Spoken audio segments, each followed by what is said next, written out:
tingin mo, mataba na ba ako? Sino nagsabi sa'yo mataba ka, itutumba ko? Hindi ka naman mataba eh, wala namang pinagbago eh. Anong walang pinagbago? Paano yung workout ko, tapos sasabihin mo walang pinagbago? Alam nang sabihin kong mataba ka, naghahanap ako ng sakit ng ulo. Ba't hindi mo tanong doon sa mga tinapay na kinakain mo? Baka alam nila kung bakit ka tumaba. Eh sira ulo ka pala eh, natural, wala kang mapapansin dahil mas pinapansin mo yung mga payatot dun sa TikTok.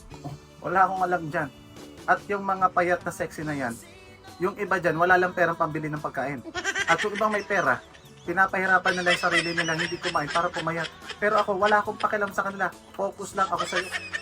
Focus mo yung mukha mo. Kaya pala yung comment mo at repost mo dun sa mga babae dun. Tago. Alam mo, sa totoo lang, gusto ko tumaba at pumangit. Ano, para pagpalit mo ko? Para ano? Ano nga, leche ka. Para ako lang makakita ng tunay mong ganda. Nais ko, damang-dama ng puso